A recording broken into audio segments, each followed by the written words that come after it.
Look at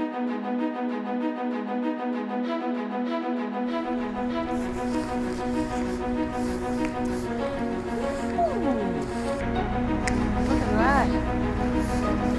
Isn't it ever nice?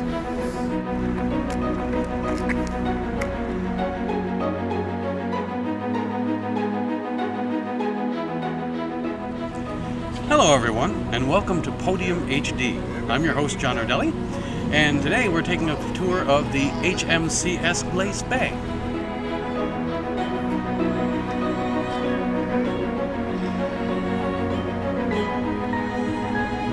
Welcome aboard, enjoy your tour of the Worship Glace Bay. We're very pleased to be here for a Namesake City visit, and it's not often that we have an opportunity to come back for a Namesake City visit. Yeah, we're in Sydney, but our ship is Glace Bay, but you know, Glace Bay being part of the Cape Breton regional municipality. At the end of the day, this is your ship. It belongs to you. I just drive it around. There you go. Yeah. Well, thank you for sharing. No, you're welcome. Enjoy your tour. I think the ship was lost here in 2006. We were in a little bit of a refit period. So the ship was dry docked for a period of 3 years. Came out of refit in September, and this is the first time coming back to the area since then, so very glad to be here. There's two ships that are side by side here. Yeah, exactly. Yeah. So HMCS Kingston is almost identical. There's a few minor differences in the engineering plant. But, sister ships. Yeah, sister ships. What class of ship is this? The class is actually a Kingston class maritime coastal defense vessel. So HMCS Kingston, the outboard one, is the namesake of that class of ship. So there's 12 of these, 6 on either coast. So out of the 6 that are stationed in Halifax, we have 2 of us up here right now. The ships are designated as patrol craft. For the most part, we participate in sovereignty patrols up and down the coast. Not necessarily a blue water ship. We'd have a hard time getting out into the open ocean. The ships did try one trip across to Europe once in 2004, and I think everyone was sick for days on that transit across, so I haven't tried that again. So for the most part, we stay within the North American eastern seaboard. Ships have been down as far south into the Caribbean as Venezuela and Colombia, and as far north into the Arctic up to Baffin Island. For the most part, we stay in the Nova Scotia area. Nova Scotia over to Newfoundland sometimes, and actually these 2 ships, Glace Bay and Kingston, will be headed into the Great Lakes after this. So we'll be headed to Chicoutimi, it's their next port, and then Montreal, Toronto, Oshawa, Port Colborne before coming home back to Halifax. How big a crew on a ship like this? 45 personnel embarked right now. So out of that, about 30 would be core crew, that would be the minimum required to sail. And in the summer period, we have a large number of trainees that come out. How many knots can it do? 15 knots. Yeah.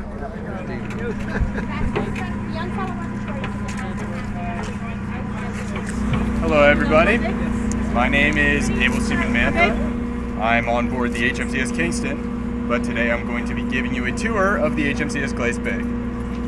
There's veritably no difference between the 2 ships, so if you've been on one, it's like you've been on that one as well, so you're not missing out, I assure you. I'm a naval communicator, so essentially what I do is I hoist flags and send signals to other ships, and I will be out here for 4 months, and right now all we're doing is touring the Great Lakes and meeting fine people such as yourselves.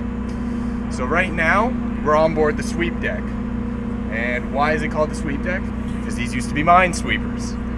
So instead of all this fancy stuff out back, we would have big minesweeping equipment, and now we've replaced that so that our vessels can be used more for training, so we can accommodate more people in that behind you, that giant thing that looks like a cargo box. It's called the pod, and we keep additional personnel in there, up to 6 additional people. Generally on board an MCDV, which is Maritime Coastal Defense Vessel, which is what both of these classes are. We can man about 42 to 46 people, maybe give or take a few. And behind you, we have 2 additional boats on board our ship. We have the Zodiac, and then the other boat is called a rib, and it takes significantly longer to get it out, but it's much more durable, it's faster, so in essence, it's a better boat. But it's just very situational dependent. And then this hatch next to me, this leads to the Z drive compartment, which is a machinery space down below that I'm not really an engineer, a naval communicator, but machines are working down there. That's all I care about. If there's no smoke coming out of it, I'm not worried about it. And then the hatch right there also goes down into a machinery space, which is where the engines are. Right now, we have flags up. Like I said, that's my area of expertise. It's called dressing the ship. We do it to celebrate coming into a port, and we do it to make us look nice, because it does look nice. We don't usually keep these up when we're sailing, because if we're radiating one of our radars, it could get caught, and it could actually make this entire line radioactive, so we wouldn't even be able to come out here at all.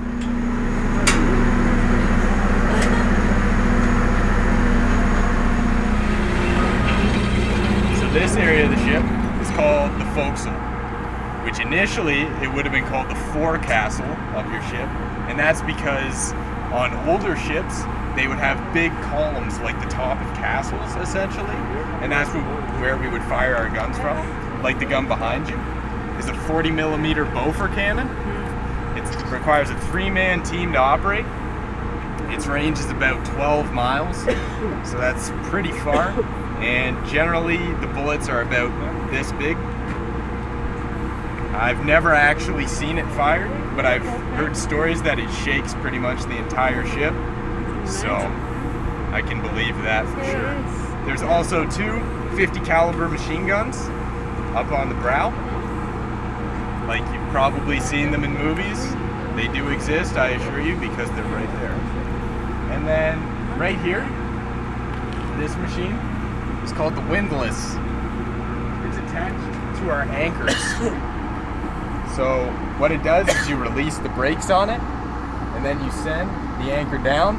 The anchor is about, I believe it's 152 feet long, and I'm not sure how much the anchor weighs, but I assure you, you could not pick one up by yourself. Guaranteed, maybe even with a 10-man crew. And that hatch right there, that leads to rope stores, which is where we keep all our ropes and those buoy-looking things right there, so that we don't crash in other ships. So, again, we're dressed up from the front. We dress front and back. We got all our radars up there, and yeah, that's this can be used for helicopter points.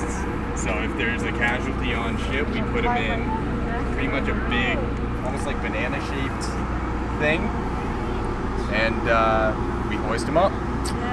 Make sure he's warm, all tucked in, doesn't get jostled about too much, and then we lift him up, take him out of here. Okay, so now we're just gonna make our way up to the bridge.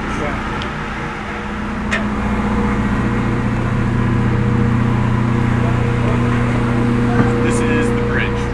It's the veritable command center of the ship. You got your captain's chair where your captain sits. You got your F-band radar, which is essentially how we plot our course, how we plot where potential risks could be, like incoming ships. Initially, we used to do it on that table, all by paper, all by hand, and that's why it's called the charting table, but we've upgraded, thankfully, because that would have been very time-consuming. This is where I would work, this desk over here. I talk to harbor masters, and I inform them of our position, and then I report to the officers. So, for example, if we were leaving the port, I would say, Harbor Master, this is Warship Kingston, and then they would respond, and I would tell them we're at checkpoint 6 because we have checkpoints mapped out everywhere. And I say, estimated time of arrival to checkpoint 5 would be in so many minutes. And then I report, and they come back to me, and they say, oh, we also have ships incoming at this specific location. And I'll be like, okay, roger that. Tell the officer of the watch, he tells the captain, nobody gets hurt. It's a good thing. Then we have X-band and S-band radar. X-band radar is like a short-range radar. What it does is it picks things up in detail from closer range, while the S-band picks things up more, I want to say hazily, but significantly farther away. It has a range of 25 miles, so it can pick things up from a good distance away, so we know we have contact with somebody. And then they would report that, and they'd be like, oh, we have contact and then they would figure out more so from this radar. And we also have one of these down in the ops room, so the ops guys would be like, hey, we have something on radar. This is Gyro Compass. What it is, it gives you your direction, and it tells you pretty much how far things are away. I have no idea how to use it, not a clue, but I know it does that. I know when you look through it, it just gives you like a reference to distance, so that way if we're coming along a ship and we can't tell how far away it is because there's no landmarks on the ocean, it's just water, then they look and they say, oh, it's approximately so and so far away. They'll be like, roger that, okay, and they take note of it. And then up here, those 2 zeros, that would be where our speed is. And then I believe 150, what would that be? That is our course. Yeah, that's correct. And then here, this is our depth to the bottom. So 7.27 meters to the bottom. This is the helm. This is where we drive the ship. Instead of the big pirate wheel, now we have this. This adjusts our course. You can set it to autopilot. Generally, you have 2 bosuns up here. Those are the guys that do like the rope work. They do a lot of the hands-on stuff on ship, and they also help the captain steer the ship. So to put things into place, let's say I told them, oh, we have a ship coming our way, we need to alter our course. The officer of the day would be like, okay, great. Tell the captain. Captain would be like, guys, we need to get out of the way or else we're going to crash into this person. Roger that. And he tells them where to go. So it all fits in nicely for like a nice convoy.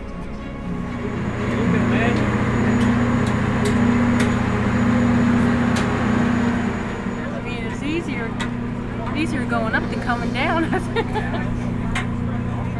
This is awesome. Thank you. Not a problem. Nice meeting you. You too. Thank you. Have a great day. What was your name again, Bo? Able Seaman Mantha. Man. Okay, cool. Thanks a lot, man. Not a problem. Have a great day. Yeah.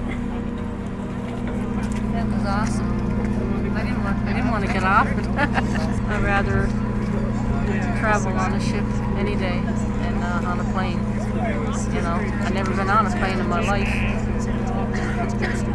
You know, most people say, oh, there's nothing to it, you know, give it a try. You never know, I just might one of these days. Thank you for watching Podium HD.